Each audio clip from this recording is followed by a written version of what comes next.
they've got us back here in the backyard. It's a little chilly, but we're here for a good reason. We're joined by Mike Moore of the Associated Landscape Contractors of Colorado. Associate. Oh my! It's a mouthful. Why don't you say it, Mike Moore? It's the Associated Landscape Contractors of Colorado. Boom. Nailed Thank it. you. Yeah.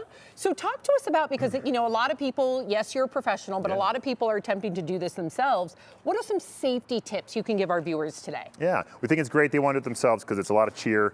Safety tips would be just an easy one is use outdoor rated products. So that's going to be your extension cords, your timers. Like, let's try to keep as much water out of that as possible, just if nothing else to not trip your breaker.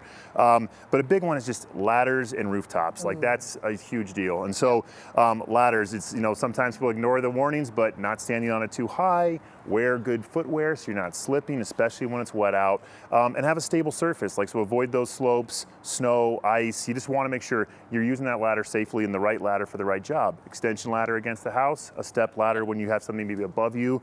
More feet on the ground is better. Makes a lot of sense. Yeah. From your professional, experience, would you maybe wait till things dry up? Is it kind of like a dangerous time? People are thinking about doing it this weekend. Yeah.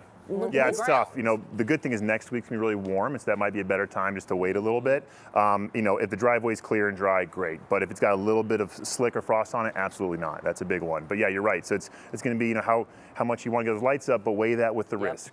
And you have a number of different lights here. Yeah. Which ones are the most popular and which ones do you recommend? Are some better than others? Yeah, I would absolutely really be moving people towards LED. I still have a lot of people saying, hey, I really like the classic look. I like incandescent. I like the warm. The warm. So the good thing, LED technology has come so far in the last, 10 years, but even the last 3-5 years, they have what's called warm white. They have cool white. They have so many options. And so this is really getting us quite a bit closer. This here is an LED, but it's got a filament to make it look incandescent. So really move towards LED, less power issues. You can put up more lights with less power, and so many product availabilities, colors. There's all these different product lines for shapes and sizes. Get that look you want.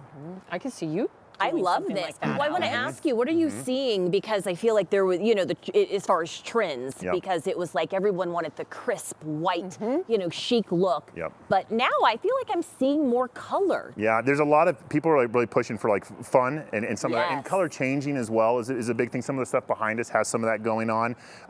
Really, I would say that the greenery and white is always going to be classic. There will be people who want that, but there is a lot of color. And the good thing is, especially if you're professional installers, or you can get some of this stuff online now, but really mixing and matching and doing it the way you want it. So if you want your roof line red and white, or green and red, or 3 green bulbs and 2 red bulbs, all of that is an option. Yeah, it's really flexible. That. Absolutely. Alex is very good at decorating her tree. Oh, nice. Very bougie. Yeah, beautiful. You need a coat. Oh my goodness. I've got my layers on underneath. And in this business, you need to do that. Well, Mike Moore, thank you so much for Yeah, all thank your you. information.